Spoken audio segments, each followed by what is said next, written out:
Good morning students. आज हम करेंगे ज्योग्राफी का चैप्टर 3 अपवाह। अपवाह या धरातलीय अपवाह जल की वह मात्रा है जो पृथ्वी की सतह पर गुरुत्वाकर्षण के प्रभाव में ढाल का अनुसरण करते हुए जलधाराओं, सरिताओं, नालों और नदियों के रूप में प्रवाहित होती है। या कहें कि निश्चित वाहिकाओं के माध्यम से हो रहे जल प्रवाह को अपवाह कहते हैं।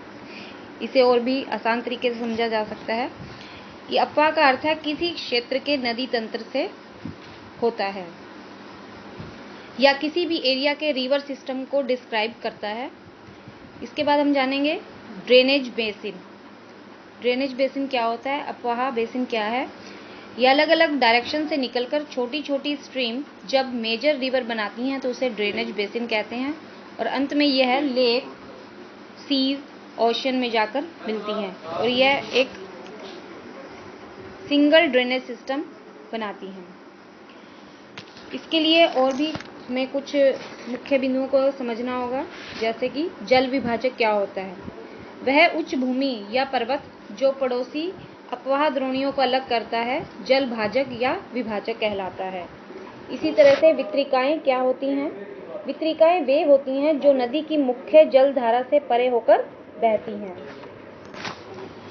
इसके बाद हम जानेंगे कि भारत के अंदर किस तरह का अपवाह प्रणाली है या अपवाह सिस्टम है। तो उसके लिए हमें इसको दो भागों में बांटा गया है, हिमालय की नदियां और दूसरा है प्रायद्वीपीय नदियां। हिमालय की नदियों में 12मासी नदियां आती हैं।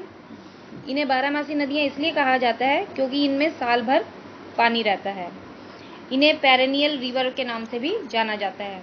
ये काफ़ी लंबी नदियां होती हैं और काफ़ी छोटी छोटी नदियां इसमें जाकर मिलती हैं।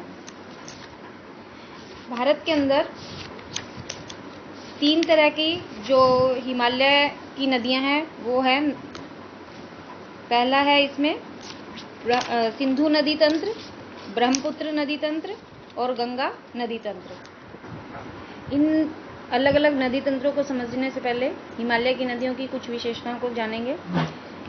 हिमालय की नदियां का उद्गम हिमानियों से होता है। इनकी द्रोणियां बड़ी होती हैं। ये नदियां गहरी घाटियों तथा तेज ढाल वाली घाटियों से होकर गुजरती हैं। ये नदियां अविकसित हैं। ये तीव्र अपरदन क्रिया करती हैं। इन नदियों का जो जल है सिंचाई के लिए उपयोगी होता है। ये नदियां सदा वाहिनी होती हैं, अर्थात ये पूरा वर्ष बहती हैं। इनमें कभी भी जल खत्म नहीं होता है। सिंधु, गंगा, ब्रह्मपुत्र आदि इनकी प्रमुख नदियां हैं। तो सबसे पहले हम पढ़ेंगे सिंधु नदी तंत्र। सिंधु नदी का उद्गम मानसरोवर झील के निकट तिब्बत में है। सिंधु नदी की कुल लंबाई लगभग 2900 किलोमीटर है।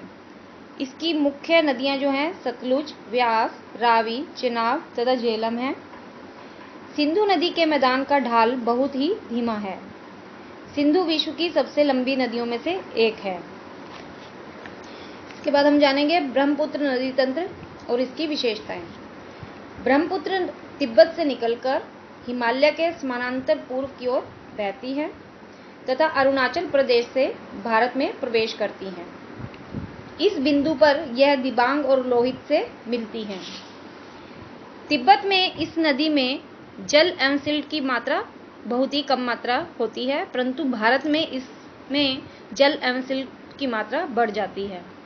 असम में यह अनेक धाराओं में बहकर एक गुम्फित नदी के रूप में बहती है।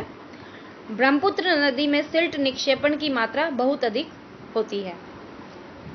और तीसरा जो हमारा नदी तंत्र है वो है गंगा नदी तंत्र। गंगा की 2 शीर्ष धाराएं हैं, अलकनंदा तथा भागीरथी। ये दोनों देवप्रयाग में मिलती हैं। गंगा हरिद्वार में हिमालय से निकलकर मैदानों में प्रवेश करती हैं। इसमें बड़ी संख्या में सहायक नदियां जैसे घाघरा, गंडक तथा कोसी आकर मिलती हैं। यमुना तथा सोन गंगा के दाहिने किनारे से मिलने वाली 2 प्रमुख सहायक नदियां हैं। गंगा पद्मा के रूप में बांग्लादेश में प्रवेश करती है और यह बांग्लादेश से दक्षिण की ओर बहती है, जहां इसमें ब्रह्मपुत्र मिलती है, जिसे यमुना भी कहते हैं, और आगे इसमें मेघना मिलती है और आगे इसमें मेघना मिलती है, जिसे मेघना कहते हैं। गंगा की कुल लंबाई 2500 किलोमीटर से अधिक है तथा इसकी द्रोणी सबसे बड़ी है।